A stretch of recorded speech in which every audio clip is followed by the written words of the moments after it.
Salam tangguh, siap siaga. Warga tangguh, sini merapat nih. Iya, merapat di sini di podcast Bincang Tangguh Bencana kali ini.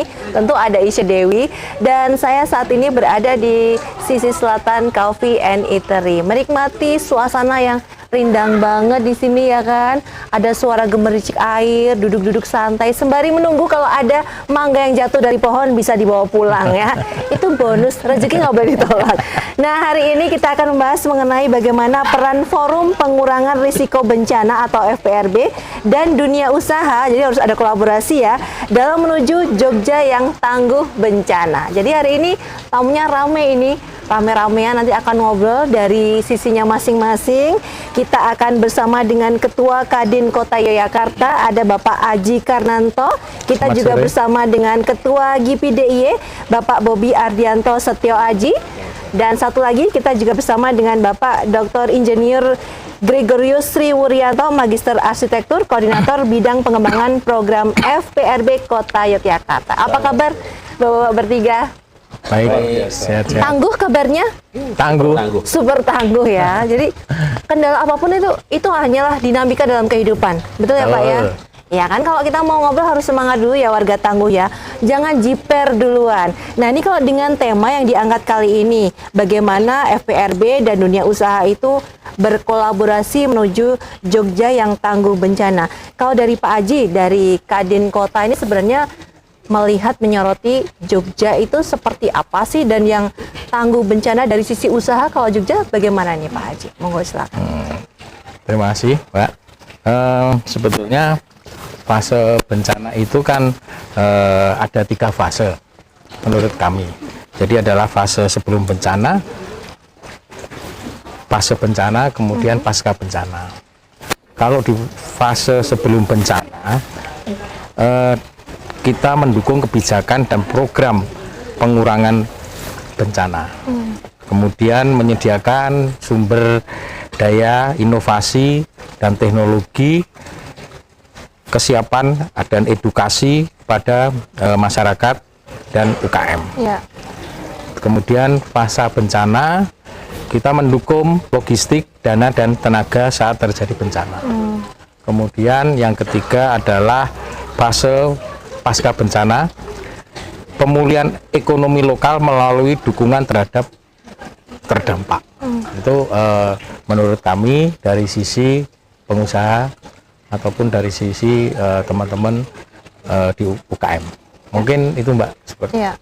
Jogja tangguh, apakah sudah bisa terwakili dengan tadi yang Bapak sampaikan?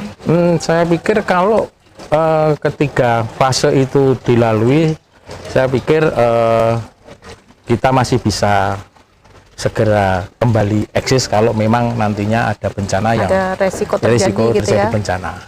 Tapi insya Allah bahwa Jogja akan baik-baik saja. Siap. Nah, ini ada Ketua GIPI juga, Ketua GIPI DIY nih Pak Bobi ya. Para pelaku industri pariwisata ini kan pada saat dulu terjadi pandemi itu kan merasakan bagaimana langsung ngedrop barang-barang, tapi kemudian juga bisa bangkit bersama-sama. Bisa dikatakan di DIY ini yang paling cepat untuk recovery-nya ya Pak Bobi ya, betul ya, di Indonesia ini ya. Kunci apa sih ketangguhan yang dimiliki DIY sendiri ini Pak? Ya, satu kunci yang mungkin tidak dimiliki oleh di daerah lain. Kita itu buyut rukunnya luar biasa solid. Dari masyarakatnya, semua pemangku kebijakan ya, itu saling membawa dalam menghadapi semua bencana. Kita pernah memiliki satu story yang positif dulu masalah gempa. Bagaimana di gempa Jogja dulu recovery-nya juga ada lebih cepat gitu ya dibanding beberapa daerah yang mengalami hal yang sama. Tentunya kunci ini yang kita miliki bersama. Yang kedua, saya pikir DIY dan masyarakatnya, terutama juga kota, menyadari bersama bahwa kita sebenarnya kan hidup juga dari pariwisata gitu. Ya.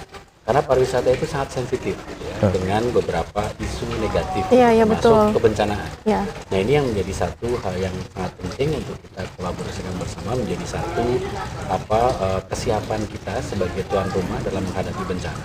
Baik masyarakatnya ataupun nanti kesiapan kita juga menanggung jawab wisatawan yang akan hadir sebagai tamu kita. Sehingga saya pikir kota bisa menjadi destinasi yang bertanggung jawab terhadap masyarakatnya dan terhadap tamu yang datang di sini, itu menjadi satu hal yang kita harapkan bersama. Ya, kalau tadi Pak Bobi menyampaikan industri pariwisata ini bisa dikatakan ini adalah industri yang sensitif, dengan satu kalimat, satu unggahan konten mungkin akan terpengaruh. Tapi para pelaku insan pariwisatanya nggak sensitif kan ya Pak ya? Atau sensian juga nih. Oke. Iya. Gimana Pak Greg kira-kira nih? Sensual. Depannya sama-sama sen, tapi kok ujungnya berbeda gitu. Pak Greg, cerita Pak Greg terkait dengan forum pengurangan risiko bencana ini seperti apa sih? Kegiatan-kegiatannya juga, programnya seperti apa? Ya, FPRB Kota Jogja ini kan sebenarnya masih dibentuk di tahun ini, kira-kira bulan Februari, tapi memang semangatnya sudah lama sebenarnya. Jadi FPRB ini kan diharapkan bisa menjadi satu wadah untuk semua pihak yang multi elit gitu ya, ada akademisi, pemerintah, komunitas, masyarakat, media, itu bisa berkolaborasi dengan sesuatu yang lebih solid gitu ya. Jadi mitigasi artinya kita mengurangi risiko bencana. Ya. Tangguh, upaya tangguh itu berarti masyarakat itu sudah paham juga mengetahui tentang bencana, dia paham ngapain bencana itu, bahkan bisa diidentifikasi penyebabnya apa dan dampaknya seperti apa. Walaupun kita nggak pernah bisa memprediksi bencana gempa itu berapa besar, cuma buat tujuannya ketika terjadi itu juga menjadi satu PR di mitigasi.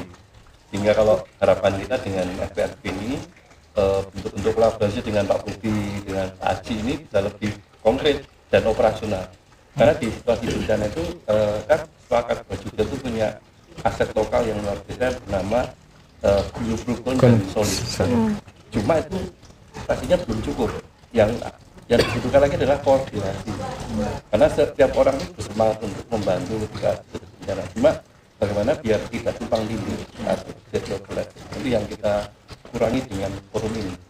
Jadi program kami nantinya memang lebih banyak berdialog, berkomunikasi, lalu platform kolaborasinya seperti apa. Sehingga ketika tadi ada fase-fase, karena itu kita bisa lebih lebih konkret berkolaborasi dengan sesuatu yang operasional. Ini kan baru di tahun ini, walaupun pemikirannya sudah ada jauh lama gitu ya. Jadi programnya ke depan ini masih dalam tahap penyusunan atau gimana Pak Greg? Kami sudah melakukan jelas dialog ya. Kemudian memang akan disusun grand design tentang konsep ketangguhan yang kemudian kalau di bagian kami lebih pada mitigasinya. Termasuk nanti bagaimana kita bertemu dengan banyak multi-heritage pihak-pihak yang menjadi pemangku kepentingan stakeholders untuk berbagi peran. Dan itu menjadi semacam SOP gitu ya. Jadi ketika terjadi, ya kita nggak nyuwun kayak bencana itu, kita tahu siapa di mana ngapain. Jadi harus berkoordinasi dengan siapa, itu menjadi lebih clear dan lebih jelas. Harapannya lebih satset tanpa ada konflik yang nggak perlu. Ya. Efisien ya, jadi ya bisa efisien cepat, tepat, efektif, efisien gitu. Kalau ini kan diskusi-diskusi sudah mulai dilakukan gitu. Kalau misalnya sinergi yang nanti akan spesifik terkait dengan tahap penanggulangan bencana, misalnya contohnya seperti apa? Kalau kerjasama dengan dari rekan-rekan di pariwisata, bentuknya akan bagaimana itu nantinya? Kalau di penanggulangan itu dia secara spesifik bukan di wilayah kami kan mitigasi. Tapi kita menyiapkan apa-apa yang bisa dilakukan teman-teman ketika di proses penanggulangan bencana itu sendiri. Jadi kita menyiapkan kebijakan juga dari sisi regulasinya ya. Karena kota juga masih punya sedikit perangkat untuk operasional di lapangan, pelindungan hukum juga untuk para relawan itu masih dibutuhkan. Iya betul. Karena kalau terjadi apa-apa juga mereka butuh dilindungi juga keselamatan kesehatan dan sebagainya. Jadi kita menyiapkan perangkat itu agar risiko-risiko yang nggak perlu itu bisa dikurangi. Nah, dengan teman-teman pengusaha ini, baik dari GIPI, tentunya karena wisata ya, kemudian dari Kadin, itu sangat penting karena kita tuh perlu bersinergi dalam memberikan partisipasi ya, peran. Baik itu berupa supporting financial atau in kind gitu ya. Jadi partisipasi tidak harus misalnya kayak akademisi.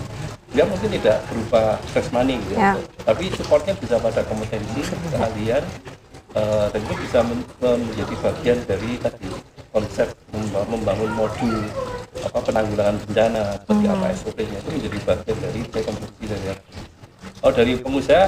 Ya, mereka selain mungkin juga diharapkan mensupport dari sisi financial atau fasilitas, tidak harus tadi trust money, jadi misalnya fasilitasi, misalnya untuk hotel atau apa untuk Menampung. tamu, dan juga peran dalam memberikan kontribusi pada permasalahan diri mereka apa? Ya. Karena sering nggak nyambung itu. Pemerintah mungkin hanya menduga, ini padahal realitanya mungkin beda Mas Bobi. Oke. Jadi yang kita perlu jembatani sebenarnya itu. Ini juga untuk partisipasi. Jadi tidak harus melulu selalu uang atau dukungan yang ini. Kadang-kadang kalau pengusaha dikasih untuk mitigasi udah mikirnya wah ini proposal stop map merah ya. Nggak seperti itu. Jadi ini menjadi satu kebutuhan bersama. Saya kira itu Mbak Isa yang awal-awal mau kita lakukan. Ya. Baik, kita sampai di Pak Greg dulu ya. Monggo bisa diunjuk dulu. Warga Tangguh juga jangan kemana-mana. Nanti kita lanjut lagi, ngobrol-ngobrol lagi. Habis beberapa yang lewat berikut ini.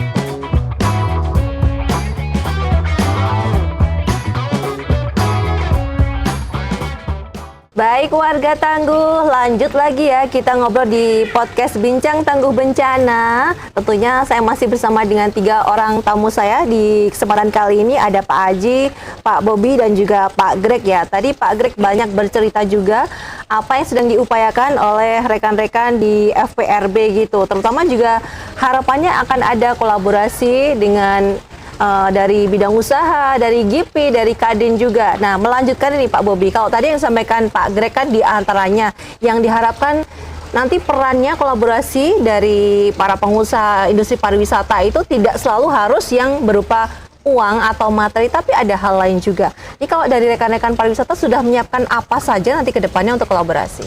Ya, tentunya kalau dari internal kami di pariwisata, dari masing-masing unit bisnis ini sudah melakukan beberapa pelatihan yang dikerjasamakan dengan pihak terkait untuk isi hal itu.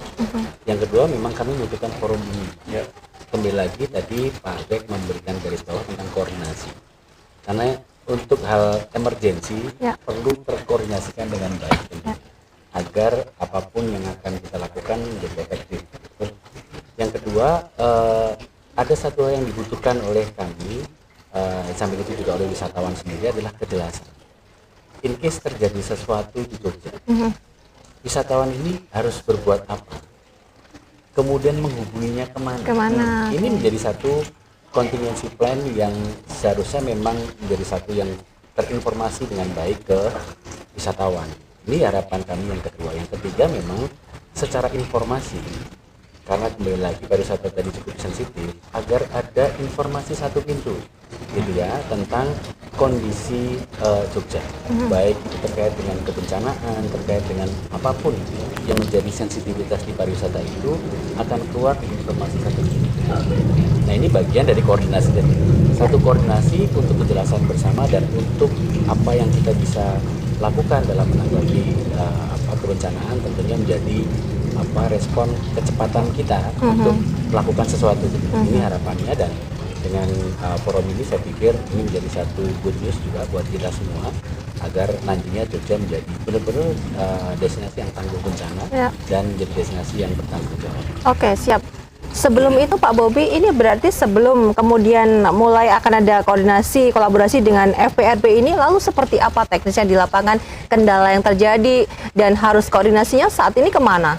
Ya, selama ini kami masih lakukan secara parsial, dan ini saya pikir pasti kurang begitu efektif pada saat memang kami lakukan secara parsial. Tetapi ini kami menyambut baik dengan adanya forum ini, akan lebih mengakselerasi dari sisi koordinasi tadi, dan harapannya ini bisa dilakukan juga di seluruh kabupaten kota gitu, sehingga pada saat wisatawan tadi berwisata di kota, kemudian di kabupaten yang lain, terjadinya juga akan dengan satu koordinasi yang akan begitu. Harapannya itu, dan ini kembali lagi kami sangat berharap mungkin ke depan lebih akan ada implementasi Ya, itu, sehingga biar segera bisa koordinasi itu akan terbentuk dengan baik, terutama di kota, karena crowd-nya di kota cukup tinggi gitu ya, karena bicara pariwisata nggak akan lepas dari crowd-nya kota yang sangat tinggi, sehingga resikonya juga pasti juga akan jadi lebih tinggi. Nah ini dengan adanya ini kami menyambut baik dan kami siap berkolaborasi untuk itu. Oke, Yogyakarta kota ini masih menjadi center of interest ya. Untuk yang sekitar, untuk kabupaten sekitarnya gitu ya. Baik, kalau dari Kadin ini kolaborasinya kan seperti apa dengan FPRB Pak Haji? Ya, kalau harapan kami, karena kalau kita bicara Kadin adalah bicara orang usaha. Jadi kami sangat intens terhadap UMKM yang ada, yang apalagi yang kalau seandainya terjadi bencana, mereka yang paling berdampak. Tetapi bagaimana cara kita koordinasi baik dengan pemerintah maupun dengan stakeholder yang ada, mereka cepat bisa pulih dan bersemangat lagi, karena apapun tadi Mas Bobi juga katakan koordinasi itu sangat penting, karena memang ya kita terutama karena mohon maaf pengusaha di kota Jogja pun terbanyak adalah UMKM. Nah itu perlu kita perhatikan, dan mungkin adanya pelatihan, kemudian adanya pendampingan oleh pemerintah untuk mereka apabila berdampak itu segera bangkit dari keterpurukan maupun dalam situasi kondisi yang memang mereka harus siap setiap saat. Bahkan komunikasi dengan teman-teman baik di pariwisata itu juga harus kita lakukan, karena apapun semuanya akan berdampak yang sama. Mungkin Ya, Pak Haji, juga terjadi satu potensi bencana gitu ya di kota Yogyakarta ini. Dari rekan-rekan pelaku usaha itu paling terdampaknya atau resikonya seperti apa Pak? Sebenarnya kalau kita melihat karakter teman-teman di Jogja itu cukup tangguh. Dalam arti mereka cepat bisa menyesuaikan kondisi yang ada, dan mereka setahu kami pengalaman yang kemarin dengan kekompakan, gotong royong yang kuat, mereka cukup bisa segera punya effort lagi untuk bangkit. Nah ini yang perlu kita dorong, bahkan pendampingan oleh pemerintah maupun pelatihan-pelatihan yang mungkin dibutuhkan oleh mereka. Oke, baik. Pak Greg, ini kan FPRB kan sudah menyusun satu rancangan gitu kan ya, nanti regulasinya akan seperti apa, itu berarti termasuk juga memetakan juga potensi-potensi bencana yang mungkin akan terjadi dan juga akan berdampak ke rekan-rekan baik itu pelaku pariwisata ataupun dunia usaha, begitu Pak? Ya, jadi memang salah satu kontribusi besar itu adalah membantu pemetaan dampak, termasuk lokus-lokus yang potensi terdampak itu, termasuk seperti tadi ya, pelaku. Nah, ini koordinasinya akan luas ya, nanti dengan pemerintah dengan OPD apa yang terkait. Ya. Ini beberapa waktu yang lalu kami itu sudah melakukan BIMTEK, bimbingan teknis dengan memang diselenggarakan oleh BPBD Kota Jogja, yang intinya itu teman-teman OPD. Jadi ternyata itu tentang kebencanaan ini belum semuanya bisa memahami menjadi operasional ya, dari pihak OPD. Nah dengan adanya BIMTEK ini kita lebih paham, paling nggak dari sisi pemerintah sendiri, government itu mereka detail sekali. Oh ternyata kalau ini dinas sosial kemana, ini di cover sama siapa, itu menjadi satu persoalan yang tidak hanya secara konsep tapi juga teknis di lapangan. Nah belum lagi nanti dengan pihak ini ya, masalah komunikasi tadi, informasi bencana ini juga perlu strategi loh, hanya memberikan ke misalkan jangan sampai menjadi bumerang ya. Ini ya. Jadi ini persoalan masalah communication juga menjadi satu peran tersendiri dari media misalnya. Media jadi salah satu stakeholder kita juga. Nanti teman-teman media kayak ini ya, acara kita ini kan literasi publik ya, tentang situasinya, tentang siapa yang berperan di situ, apa partisipasi mereka dan kemana kita mesti memberikan kontribusi. Nah FPRB mudah-mudahan ini bisa menjadi satu hub gitu ya, untuk bertemunya banyak keinginan baik itu agar terkoordinasi dengan lebih bagus. Karena kerja cepat tapi tidak terkoordinasi juga berisiko.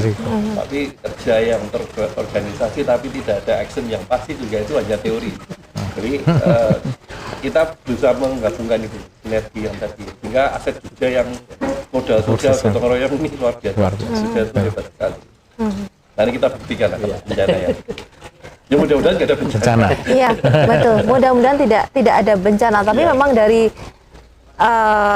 tadi ya sejarah yang dulu pernah terjadi ada bencana di Yogyakarta memang menunjukkan bahwa Jogja ini tangguh gitu. Betul. Masyarakatnya adaptif dengan kondisi apa langsung menyesuaikan yang cepat. terus ya Iya. Pak Ajeng ya. Jadi apa yang bisa aku lakukan dulu sekarang ini Iya. ya itu dilakukan dulu gitu. Itu memang semangat turun-temurun seperti itu gimana ya? Lokal wisdomnya ya Pak Bobi ya itu Iya. ya. Kalau bahasa saya itu DNA-nya memang gitu. Iya. DNA-nya Kalau bahasa kayaknya itu kan memang darahnya nggak tahu ya, kita sedulur kabeh. Iya. Iya. Apalagi kalau pas kondisi, kalau normal mungkin agak berantem sedikit, tapi Iya. begitu ada Terjadi sih, kesusahan, selain. itu lupa semua Iya. konflik itu. Tapi berantem dikit tuh malah mesra lagi Pak Greg. Iya Pak Bobi ya. Bikin cinta kan. Biar lebih cinta. Jadi berantem dikit nanti biar kangen. Iya. Gitu. Nah Pak Bobi misalnya terjadi satu apa ya, ada satu resiko dalam industri pariwisata itu. Contoh misalnya kan bencana macam-macam ya. Ada bencana sosial juga atau gagal informasi gara-gara ada yang bikin AI aneh-aneh Iya. gitu kan, itu juga menjadi satu resiko juga itu ya. Apa yang nanti upaya yang akan dilakukan nih dari rekan-rekan pariwisata, seperti apa langkah-langkahnya? Sebenarnya ini yang kami harapkan seperti tadi forum ini itu bisa seperti halnya kayak krisis center sebenarnya. Iya. Karena krisis center ini kan bisa dari berbagai hal, artinya bencana juga masuk di kondisi krisis, informasi tadi, Iya. apapun itu, Iya. karena itu yang kami butuhkan sebenarnya. Nah, ini sebenarnya kami selalu mendorong ke semua pihak yang terkait untuk segera bisa berkolaborasi bersama dalam satu koordinasi, karena itu penting sekali lagi Ya. bahwa Jogja ini sangat tergantung kehidupannya dari dua engine ekonomi, baik pariwisata dan pendidikan. Yang ini perlu dibangun dengan informasi yang up to date, kemudian juga perlu juga untuk memberikan satu trust kepada siapapun yang akan datang ke Jogja adalah kesiapan kita menjadi tuan rumah itu sejauh mana siapnya. Nah ini yang sekali lagi kalau kami dari internal industri secara personality bisnis kami, karena kami ada beberapa faktor yang harus kami penuhi dalam persyaratan, sehingga untuk kami menanggapi bencana kami pasti siap dalam lokus kami masing-masing. Tetapi kan kami tidak bisa berdiri hanya sendiri dalam lokus kami. Tetapi bagaimana kita berbicara dengan lingkungan. Nah tadi dalam forum ini yang harapannya untuk kami mengkoneksikan dengan lingkungan agar pergerakan pariwisata sendiri ya akan terampu dengan koordinatif ini tadi. Sekali lagi kami inilah bedanya sebenarnya Jogja dengan daerah lain, bahwa satu hal yang menjadi selling point adalah Jogja ini di samping aman, nyaman, dan bertanggung jawab. Ini yang kami selalu coba dorong sehingga menjadi selling point terhadap Jogja terhadap wisatawan. Kurang lebih seperti itu. Kalau berbicara mengenai standar minimum kesiapsiagaan gitu dari para pelaku usaha, dari sisi GIPI itu yang seperti apa standar minimumnya? Kalau dari Kadin juga yang seperti apa? Saya ke Pak Aji dulu Ya, silakan. kalau kita standar minimal, kita melihat dari teman-teman yang pernah terjadi, itu mereka semangat untuk bangkitnya itu cukup tinggi. Jadi tantangan bahwa bencana itu adalah suatu tantangan dan mereka bisa melalui tantangan itu dengan semangat yang luar biasa dan komunikasi antar mereka cukup bagus. Jadi memang tadi dikatakan Pak Greg bahwa Jogja ini kalau dari sisi normal saja mungkin ada istilah percikan-percikan sedikit, tapi begitu terjadi bencana seperti kemarin mereka cukup bisa kompak dan Udah nggak saling cek KTP tolong. lagi ya, Pak, ya? Mereka cukup semangat untuk pulih dan berkarya kembali. Ya, ini kalau pelaku pariwisata seperti apa ini Pak? Tapi nanti ya Pak ya, kita jeda dulu nih, sayang nih kentang gorengnya keburu dingin ini Pak Bobi ya. Nah ini warga Tangguh juga jangan kemana-mana, yang mau beli cemilan dulu, beli dulu, nanti kita lanjut lagi ngobrol lagi di podcast Bincang Tangguh Bencana.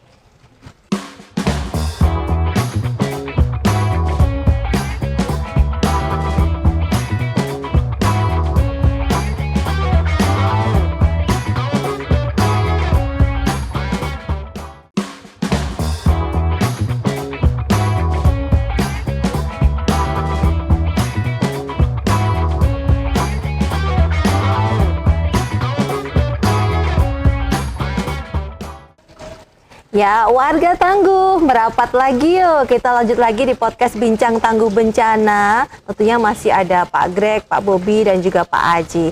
Warga Tangguh yang mau berikan komentar, boleh tuliskan komentarnya. Memberikan masukan boleh juga disampaikan via komentar ya.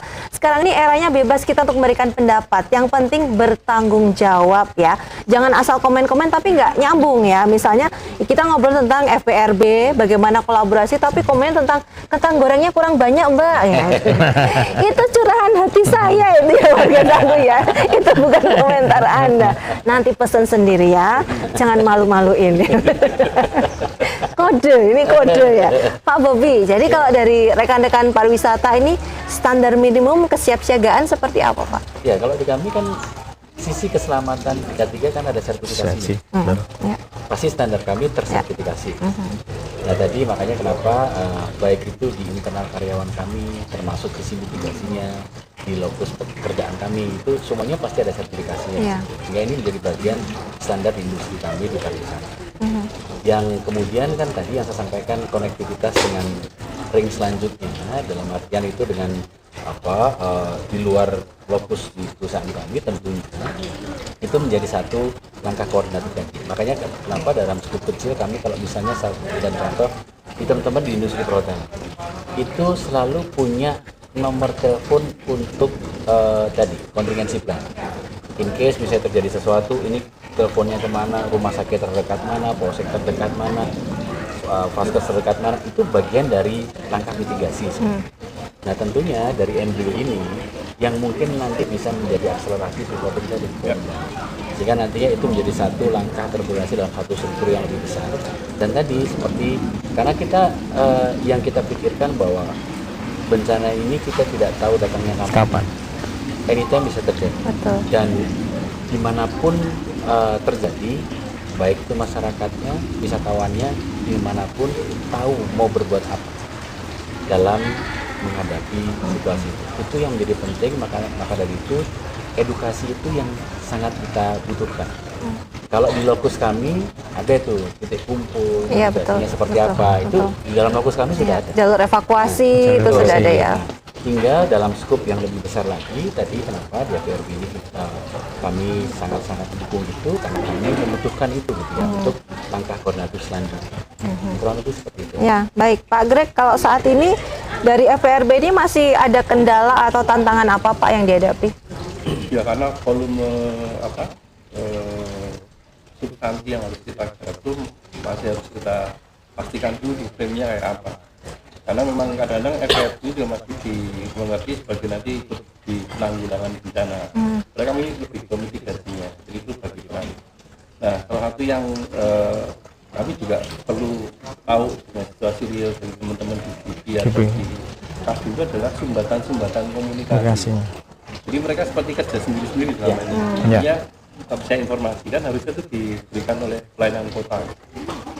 Ingat kota yang ramah itu juga ramah informasi. Ramah informasi juga betul. Sebagai contoh nih ya, ini penting real, tapi kita belum punya tentang cuaca. Ya, kita beberapa kali mengalami cuaca ekstrim dan tidak ada informasi publik betul.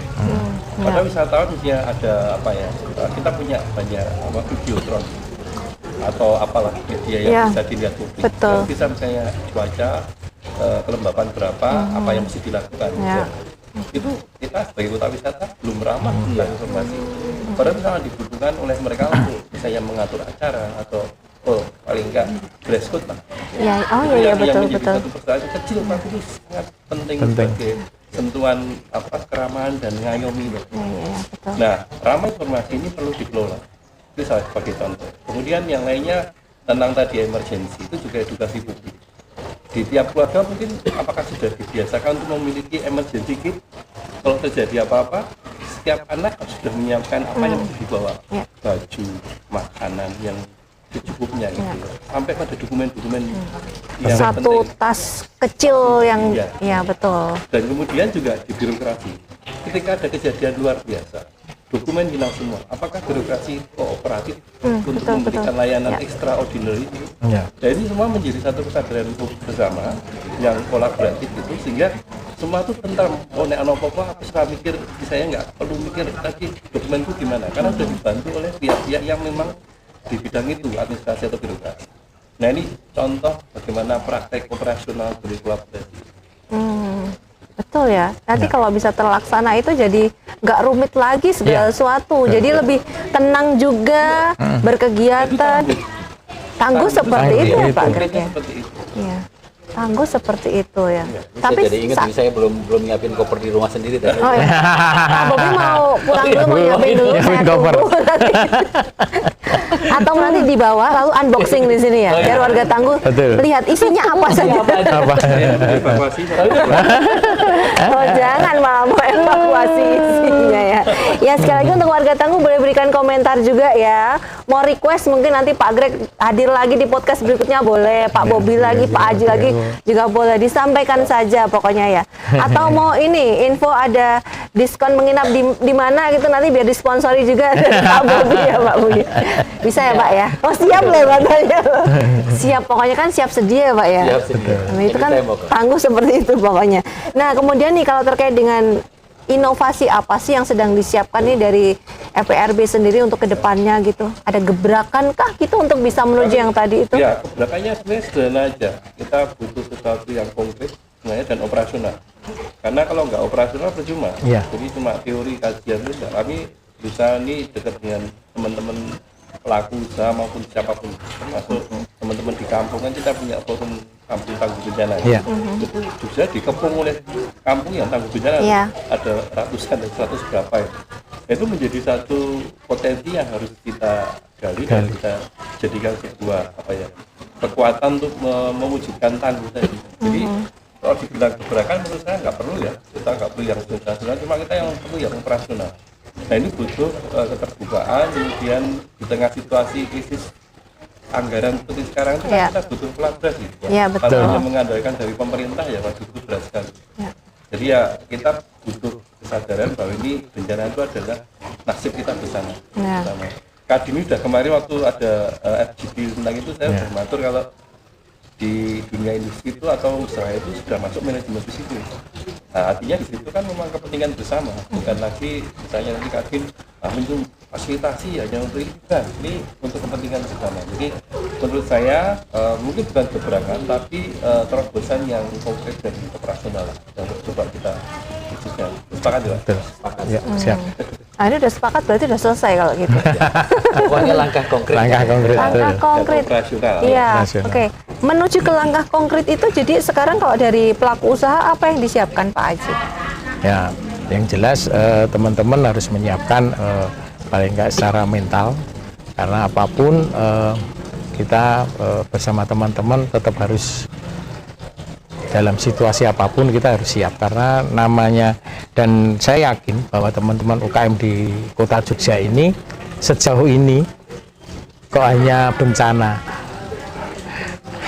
apa karena situasi krisis ekonomi pun ternyata teman-teman ini juga masih bisa diandalkan. Jadi saya yakin dengan koordinasi dengan komunikasi yang baik dengan semua pihak saya pikir tidak ada masalah teman-teman untuk tetap semangat. Ya, dalam kondisi efisiensi anggaran pun ya, tetap bisa melangkah ya, gitu ya Pak Haji ya.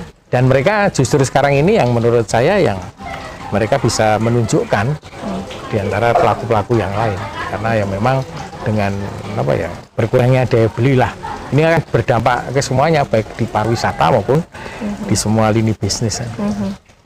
Itu termasuk salah satu yang perlu untuk di manage resikonya juga ya Pak Greg ya termasuk ya. Iya, karena harapan kami itu tetap optimis dan tetap Iya, berinvestasi. itu. Ya. Karena Itu. kalau sudah nanti lemas, wedi, takut, Wedi, itu betul. repot gitu. Ekosistem bisa Iya. goyah gitu. Jadi Jadi- bahwa Jogja ini walaupun kita dikepung oleh bencana atau bahaya laten bencana, tapi ya kita pasti akan dihasilkan kalau kita bergandengan tangan. Oke, bergandengan tangan salah satu kunci suksesnya gitu. Inovasi tadi berupa terobosan dari FPRB. Kalau dari GIPI ada terobosan apa? Apakah perlu Pak? Misalnya sekarang kan Kampung Tangguh Bencana ada, di pendidikan juga ada SPAB gitu ya. Tadi di episode sebelumnya kami juga ngobrol untuk cagar budaya yang tangguh bencana. Ini semua kan sudah ada programnya masing-masing. Tapi ada tidak sih yang itu bisa sinergi bersama, termasuk juga dari pariwisata gitu, bareng-bareng dengan Kampung Tangguh Bencana juga dan semuanya gitu. pasti. Ini sebenarnya yang menjadi apa ya, autokritik buat kita bersama sebenarnya. Di tempat kita cukup banyak tadi, ada beberapa mekanisme yang ada tadi, ada Di tiap lokus gitu ya. Lokus itu ada semua. Tetapi saya hanya merimain dan menegaskan kembali apa yang kita sampaikan, Koordinasinya karena ya. di tempat kita cukup banyak resource, tetapi koordinasi yang menjadi penting sehingga menjadi satu resource yang cukup aplikatif gitu. Karena parsial dimanapun tidak akan pernah memiliki satu output yang maksimal, tetapi dalam satu mekanisme koordinasi yang solid tentunya impact-nya akan jauh lebih positif. Saya pikir itu yang jauh lebih penting untuk segera kita lakukan itu. Ya, baik. Pak Bobi, kalau di industri pariwisata kan ada K3 ya. Ada kompetensi yang jelas, sudah ada skemanya seperti apa gitu ya. Skemanya terinci. Ini unjuk kerjanya seperti apa masing-masing gitu. Tapi kalau untuk di masyarakat gitu supaya nanti bisa mencapai standar yang sama, itu kira-kira harusnya bagaimana Pak Bobi? Justru itu saya pikir ini kan kalau di sisi industri pariwisata itu kan sudah ada unsur K3 tadi, yang itu mungkin bisa menjadi sebuah satu parameter gitu. Artinya untuk bisa juga sebagai komparasi gitu. Bagaimana kita akan memiliki satu standar kalau itu di dalam masyarakat sendiri. Tapi poinnya memang apapun itu ya tadi, langkah koordinatif tadi yang menjadi selalu kami highlight gitu ya, untuk sehingga orang nggak bingung mau ngapain, siapa berbuat apa itu jelas gitu ya. Sehingga harapannya, karena kita tidak pernah tahu bencana itu akan datang kapanpun, di jam berapapun kita nggak ngerti. Tapi in case terjadi, sistem ini akan bisa jalan sesuai mekanisme yang sudah disepakati bersama. Kurang lebih seperti itu. Oke, baik. Kita mau jeda, mau ngeteh, ngopi dulu ya warga Tangguh ya. Karena punya saya udah mau habis ini, putih. Sekalian saya mau ganti yang teh aja nanti kalau ada ya. Warga Tangguh juga jangan kemana-mana. Tetap di sini, kami akan lanjut saat lagi kami kembali.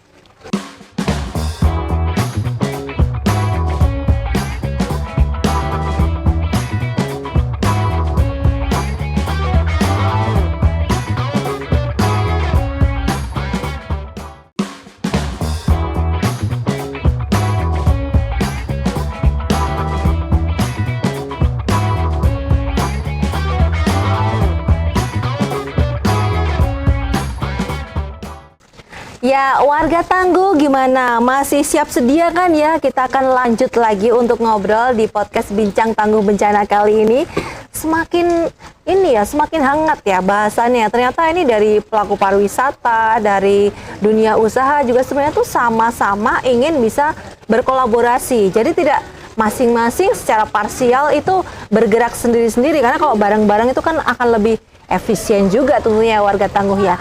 Nah, berbicara mengenai yang tadi saya tanyakan kepada Pak Bobi ya, kalau di pariwisata kan ada standar K3 gitu. Nah, ini kira-kira kalau ini menjadi satu barometer, apakah bisa juga ini nanti diterapkan juga untuk rekan-rekan para pelaku UMKM, Pak Aji? Kira-kira gimana nih Bapak? Ya, itu mungkin saja, karena apapun K3 itu sangat penting untuk keselamatan kita semua. Yang pasti kalau di perusahaan-perusahaan pasti harus mempunyai K3, tapi untuk UMKM saya pikir mereka harus kita kasih pengertian, edukasi terhadap mereka supaya mereka bisa paling tidak dalam menanggapi bencana ini mereka cukup siap. Kemudian kalau kita lihat daripada semangat mereka, kalau di UMKM ataupun di pengusaha itu kan banyak juga organisasi mereka, dan organisasi mereka ini sangat peduli dengan teman-temannya yang ada di daerah, khususnya di Yogyakarta, karena saya bencana tahun 2026 ya, gempa ya, itu luar biasa. 2006 itu luar biasa. Jogja cepat pulih, kalau itu mungkin diakui oleh seluruh dunia mungkin, karena luar biasa cepatnya, karena kepedulian daripada teman-teman pengusaha yang ada di luar Jogja. Jadi mereka cukup, salah satu contoh waktu itu kebetulan kami di bidang mechanical electrical, kita seluruh Indonesia itu membantu Jogja untuk memulihkan kondisi kelistrikan, khususnya kelistrikan yang ada di Jogja, supaya tidak istilahnya giliran atau lampu mati terlalu lama karena banyak yang rusak, dan itu bisa terjadi. Dan luar biasa Jogja, tidak ada sebulan mungkin sudah pulih. Ini harapan kami kedepannya teman-teman semuanya bisa lebih siap dan mengerti kondisi ini. Terima Oke. kasih. Pak Greg, kalau masih terkait ini tadi ya, sebenarnya kalau dari FPRB bisa juga kah nanti melakukan, ini kan terkait dengan mitigasi, bagaimana koordinasi kan ya, termasuk juga pemetaan juga sebenarnya yang dibutuhkan dari masing-masing dunia usaha, industri seperti apa, termasuk juga para pelaku UMKM itu bisa juga dipetakan, difasilitasi dari FPRB untuk nanti dihubungkan ke stakeholder terkait, nanti akan seperti apa gitu. Ya, jadi memang kita sedang menyiapkan konsep besar. Jadi ketika terjadi tadi apa yang dilakukan. Dan disitulah kami juga sedang mencoba mendesain platform kolaborasi. Jadi kolaborasi ini kan kata yang mudah diomongkan. Di setiap FGD atau selalu bilang kolaborasi. Collab with Kadang-kadang hanya berhenti menjadi wacana. Wacana. Jadi, makanya kami mencoba menghindari itu, maka bentuk konkretnya itu representasinya adalah platform. Platform ini kita akan tahu partisipasinya, perannya seperti apa, kapan, di mana, siapa. Dan itu untuk platform apa. digital atau gimana Bapak? Udah, ya mungkin ada beberapa yang sifatnya nanti bisa dikomunikasikan secara digital. Tapi platform ini lebih pada bangunan kepercayaannya ini tuh tentunya apa? Misalnya dari GP, misalnya saya di tahap pemetaan kami menyumbang data. Nah, itu platformnya adalah itu. Kemudian CSR kami adalah membantu misalnya apa gitu. Sehingga bentuknya harus konkret dari awal di orkestrasi gitu. Jadi kita tidak tumpang tindih. Jadi kita akan mengatur efisiensi dan efisiensi. Jadi tidak orang menumpuk di Iya, nggak overlap ya. sehingga tidak overload di situ. Jadi harapannya ke depan ya kita mari duduk bersama dan kita desain platform itu karena tiap stakeholder kan Beda-beda. tentunya. Belum lagi kalau secara keseluruhan orkestra besarnya itu juga butuh sesuatu yang besar. Tapi dimulai dari yang sederhana dari kita. Jadi kapan itu Pak platformnya? As soon as possible. Tahun ini? Mudah-mudahan. Mudah-mudahan Karena tahun ini. kita nggak pernah tahu bencana itu kapan datang. Iya betul ya. Jadi ya sebaiknya memang ini juga menjadi satu tawaran terbuka dengan teman-teman di luar bahwa sebagai bagian dari mungkin yang terdampak ya nggak tahu seperti apa ya kita pasti memberikan peran. Cuma nanti kita akan atur orkestrasinya biar tidak ngatur. Iya. Kita mencoba menciptakan iklim yang lebih kondusif. Ini warga Tangguh ini para pemirsa podcast kita ini bisa juga kan yang memberikan masukan ke FPRB ini melalui apa Pak atau menghubungi kemana sebenarnya? Banyak saluran sebenarnya. Kalau misalnya secara umum ya nanti coba kita membuka ruang dialog public hearing gitu ya. Kita nggak tahu bentuknya apakah bisa platform digital juga kan lebih mudah dan aksesibel ya, mudah dijangkau oleh semua pihak. Atau lewat forum-forum atau lewat perwakilan komunitas. Misalnya GP kan punya perwakilan dari seluruh pengusaha ini kan ada Mas Bobi misalnya. Atau di Kadin juga ada Kadin sebagai institusi yang merepresentasikan posisi teman-teman pengusaha semua. Nah, lewat keterwakilan inilah kita coba bareng-bareng mendiskusikan dan menciptakan desain platform bersama. Saya kira itu masuk akal ya, jalannya masih bisa dilakukan. Ini kan kalau dari GP kan juga ada banyak pelaku pariwisata. Pariwisata sendiri kan masih ada masing-masing sebarannya luas juga ya Pak Bobi ya itu.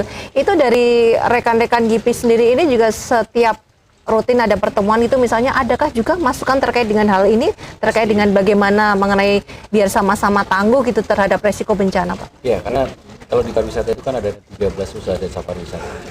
Di GIBI itu ada 21 asosiasi anggota. Nah, tentunya ini yang menjadi hal concern kami untuk memberikan satu knowledge tentang itu. Nah, untuk konsistensi ke depannya karena gimana pun ini kan edukasi ini kan tidak bisa instan ya.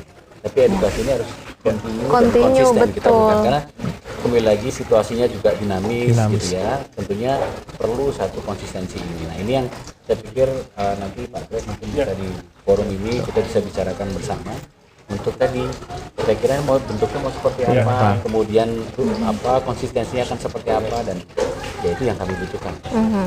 Pak Haji yang mendesain benefit di masing-masing. Oh iya betul. Iya. Benefitnya menjadi muncul. Betul. Itu juga ya Pak Haji ya. Bagaimana biar ya muncul benefit ya, bukan cuma ini kita sekedar setor masukan seperti ini tapi gitu. Ini dibahas juga untuk rekan-rekan Kadin itu termasuk juga kan setiap kali ngumpul itu masing-masing bahas bagaimana sih biar kita bisa tangguh dengan resiko yang mungkin terjadi gitu. Kalau itu pasti teman-teman, tapi ya saya yakin bahwa teman-teman pengusaha ini kan sudah teruji ya, terutama yang sudah berjalan lama, dan di antara kita ini memang untuk ketangguhan ataupun untuk kekuatan itu sendiri, ya harapan kami teman-teman yang besar itu peduli terhadap yang kecil.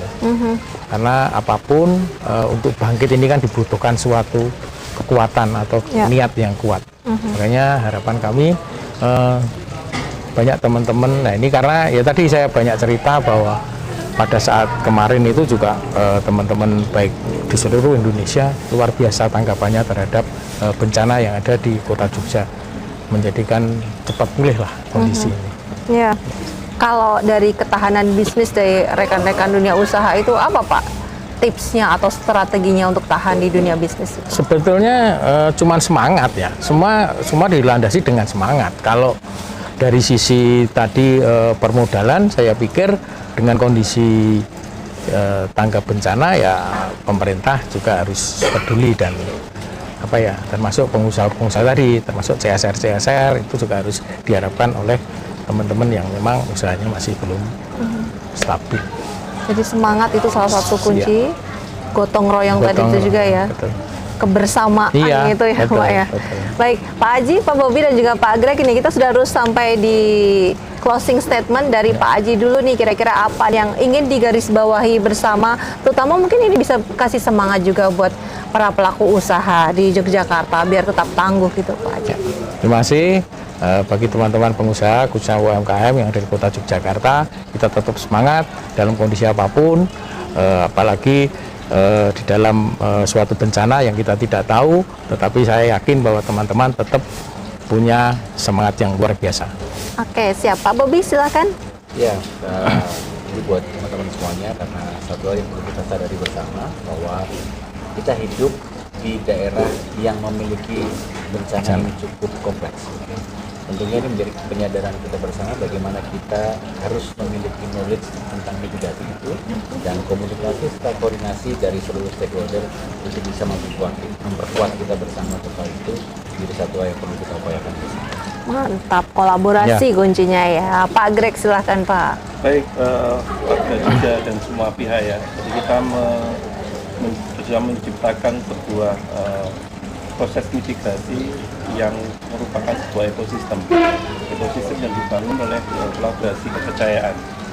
Jadi kita harapkan dengan ekosistem ini kita tetap optimis di tengah kepungan bahaya laten kebencanaan, dengan tetap berpikir secara cerdas, membuat sistem yang membuat kita tetap konsisten dan tangguh dan saling ketergantungan yang positif. Jadi kata kunci tadi kolaborasi yang bertanggung jawab dan didasarkan atas kepercayaan yang persaudaraan dan operasional. Siap. Pak Greg terima kasih, Pak Bobi terima kasih, Pak Haji juga terima kasih, sehat selalu.